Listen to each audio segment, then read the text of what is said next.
il y a 5, 6, voire 7 façons différentes. Ce ne sont peut-être pas les seules. En tout cas, il y a 6 qui me viennent en tête de la prière, ce qu'on appelle la prière, la salat Ibrahimi, qui est celle donc, que l'on fait quand on est dans la dernière position assise, que tu as bien expliqué. Au Fajr, c'est la deuxième. Au Maghrib, c'est la troisième. Au Dahr, au Asr et au Isha, c'est la quatrième. Donc, quand on dit Ashhadu an la ilaha illallah wa ashhadu anna Muhammadan abduhu wa rasuluhu, donc on peut prendre, je dirais, la façon la plus simple que peut-être tout le monde connaît, c'est Allahumma salli ala Muhammadin wa ala ali Muhammad kama sallaita ala Ibrahim wa ala ali Ibrahim innaka hamidun majid. Allahumma barik ala Muhammadin wa ala ali Muhammad kama barakta ala Ibrahim wa ala ali Ibrahim innaka hamidun majid. J'ai souvent eu pourquoi Muhammadin, Muhammad. C'est parce qu'en langue arabe, quand on s'arrête, on ne dit pas le in, un. Donc, nous qui ne sommes pas arabophones, et quand on dit, mais j'ai lu Muhammadin, et vous dites Muhammad. Donc, quand on s'arrête sur Muhammad, on ne dit pas Muhammadin, les Arabes. Ce n'est pas comme les Africains qui appellent Mamadou et qui disent donc jusqu'à la fin. C'est Muhammad, voilà. Et donc, c'est Allahumma salli ala Muhammad. Mais comme on doit continuer, on dit Allahumma salli ala Muhammadin wa ala ali Muhammad. Salat à Muhammad. Kama sallayta ala Ibrahim wa ala ali Ibrahim innaka hamidun majid. Donc le sens global, c'est oh Allah, prie sur Muhammad, ainsi que la famille de Muhammad. Comme tu as prié sur Ibrahim et la famille d'Ibrahim, tu es certes celui innaka hamidun, le digne de louange, le majestueux. Allahumma, on reprend dans la version de Muslim et de Bukhari, Allahumma, oh Allah, bénis Muhammad et la famille de Muhammad comme tu as béni Ibrahim et la famille d'Ibrahim. Innaka, certes, tu es Hamidun, le digne de louange, Majid, et donc le majestueux. Donc il y a deux versions qui sont très proches. Et peu importe, comme disent les savants, on utilise l'une des versions. Et moi, je conseillerais même de multiplier, de varier les versions pour se concentrer parce que ça oblige à savoir ce que l'on dit. Et donc, il a été rapporté du prophète sallam dans la version de Muslim qui ne disait pas « Innaka hamidun majid » dans une des versions. Il disait donc « Allahumma salli ala Muhammadin wa ala ali Muhammad kama sallaita ala Ibrahim wa ala ali Ibrahim. Allahumma barik ala Muhammadin wa ala ali Muhammad. كما باركت على إبراهيم وعلى آل إبراهيم في العالمين إنك حميد مجيد. Donc ça c'est la version, je dirais, de Muslim. Et dans la version de Bukhari, il n'y a pas de fil alamin, c'est Innaka Hamidun Majid. Si ma mémoire, après peut-être, je crois que si ma mémoire est bonne, il me semble que dans la version de Bukhari et Muslim, il dit Kama sallaita ala ali Ibrahim. Il ne dit pas sallaita ala Ibrahim ala ali Ibrahim. Il y a la version de Muslim qui dit, qui existe aussi, et qui dit Allahumma salli ala Muhammadin wa ala ali Muhammad kama sallaita ala ali Ibrahim. Soit innaka hamidun majid, ou on reprend wa barik ala Muhammadin wa ala ali Muhammad kama barakta ala ali Ibrahim fil alamina innaka hamidun majid. Ça c'est une des versions.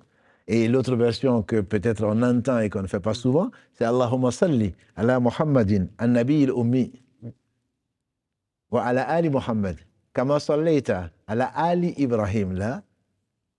Et on ne dit pas innaka hamidun majid wa barik ala Muhammadin an-nabi al-ummi, le prophète illettré, wa ala ali Muhammad, comme la famille de Mohammed, kama barakta ala ali Ibrahim. Là, on dit fil alamina innaka hamidun majid. Et il y a la version également qui inclut, qui développe le al, donc la famille. On dit Allahumma salli ala Muhammadin wa ala azwajihi wa dhurriyyatihi kama sallaita ala ali Ibrahim. Wa barik ala Muhammadin wa ala ali Muhammad wa barik ala Muhammadin wa azwajihi wa dhurriyyatihi kama barakta ala Ali Ibrahim innaka hamidun majid. Donc là, c'est l'explication de l'autre. Ali Ibrahim, Ali Muhammad, c'est qui? Quelle est la famille de Muhammad? On dit, oh Allah, prie sur Muhammad, de même que ses épouses et sa descendance. Ce qui explique le Ali Muhammad. Donc, sont ses épouses, c'est sa descendance. Et comme il l'a fait avec la descendance de Ibrahim. Et ça, il faut le rappeler peut-être, c'est un ordre d'Allah subhanahu wa ta'ala dans la sourate Ahzab 33, verset 56, que nous connaissons tous. Allah dit Inna Allah wa malaikatahu yusalluna ala nabi ya ayyuhalladhina amanu Sallu alayhi wa sallimu taslima. Allah et ses anges prient sur le prophète, alayhi salatu salam. Oh, vous qui croyez, priez sur lui et saluez-le, salutations. Et ce qu'il faut savoir, comme c'est pour cela que j'aime bien ce titre, l'esprit et la lettre, c'est que la lettre est venue parce qu'ils ont dit Ya Rasulallah au messager d'Allah ou Ya Nabi Allah. On sait comment te saluer. On dit Salam alayka ya Nabi, mais comment est-ce qu'on va prier sur toi? Donc c'est pas j'invente dans la religion, c'est tawqifi. Allah a dit, il a envoyé un messager pour nous enseigner comment faire. Et on dit qu'il s'est tu. Et Allah l'a inspiré, il a dit Qoulou, dites donc Allahumma salli ala Muhammad. Donc c'est une révélation d'Allah pour dire ça. On ne peut pas le remplacer par, je le dis ça parce que je sais que nombre d'entre nous, notamment d'Afrique noire, ont pris des versions de personnes qu'on qualifie d'alliés ou de saints, alors que le saint, s'il y en a un, c'est bien Mohammed sallallahu alayhi wa sallam.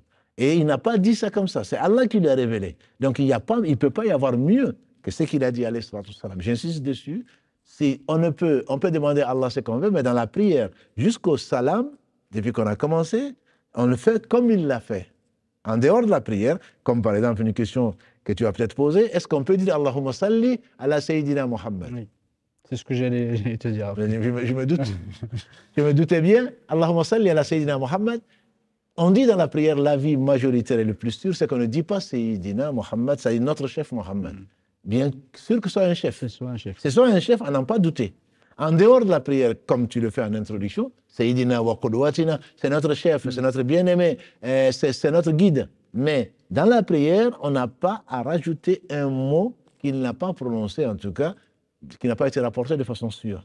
Donc on dit Allahumma salli ala Muhammadin et pas Allahumma salli ala Sayyidina Muhammad parce qu'il ne l'a pas dit et il ne parlait pas de lui-même. Allah a voulu et lui a enseigné. Il a dit Qoulou, dites Allahumma salli ala Muhammad. Donc j'insiste dessus parce que parfois on veut bien faire et en fait c'est satanique, c'est Satan qui te pousse à vouloir faire mieux et tu ne peux pas faire mieux que le Muhammad sallallahu alayhi wa sallam. Jazakallah khair de l'avoir effectivement rappelé. Effectivement, quand tu parlais tout à l'heure, de certaines prières ou certaines invocations qui sont parfois très, très usuelles ou très utilisées dans certainement effectivement nos pays, surtout en Afrique, mais pas seulement. Hein. Parce qu'effectivement, je ne vais pas citer les uns ou les autres, alhamdoulilah. Il y en a certains effectivement qui enseignent que certaines prières ont été inspiré directement par Allah subhanahu wa ta'ala au saint. Et ça, c'est une des prières très très connues dans beaucoup de nos pays, comme Salat al-Fatih. Je ne sais pas si tu la connais. Non, je ne la connais pas. Tu la connais celle-là, mais elle est très très connue. Je la connais de nom. Oui. Salat al-Fatih, et celle-ci, effectivement, tout le monde l'a dit, et il n'y a aucun hadith qui est rapporté, il n'y en a pas. Et effectivement, celui qui l'a... C'est un des saints de cette tariqa qui a dit qu'effectivement, il l'a irrité. En tout cas, il l'a entendu lui-même de Dieu, directement. C'est pour ça qu'effectivement, il l'a comment dire, transmise à tout le monde et c'est devenu une habitude. C'est devenu même plus, comment dire, plus utilisé que parfois les vraies invocations, les vraies évocations qui sont rapportées véridiquement du prophète alayhi salatu wassalam. Donc, il faut, barakallahu fik, d'avoir fait ce rappel-là. Jazakallahu khairan, et ne pas ajouter effectivement des choses qui viennent de nous, parce que le meilleur, c'est ce que le prophète sallallahu alayhi wa sallam nous a enseigné. Le fait de dire à chaque fois, rajouter quelque chose parce qu'on se croit que c'est meilleur, ça veut dire que c'est de dire qu'on est meilleur et qu'on a peut-être mieux pensé que le prophète sallallahu alayhi wa sallam et que ses sahaba, alors que personne ne sous-entend ça. Mais en faisant effectivement ces éléments-là, c'est-à-dire que le prophète sallallahu alayhi wa sallam ne nous a pas complété, ne nous a pas tout donné et que nous, on est obligé de venir rajouter. C'est ce qu'on fait dire à l'imam Malik, rahmahullah. On dit que celui qui veut rajouter quelque chose à ce qu'a apporté le prophète sallallahu alayhi wa sallam, de deux choses l'une. Soit il pense que la religion n'est pas complète et il contredit le verset 3 de la sourate 5, soit alors il dit que le prophète sallallahu alayhi wa sallam, il apporte quelque chose de plus, donc il se prend pour un prophète. Exactement. Dans les deux cas, c'est inadmissible.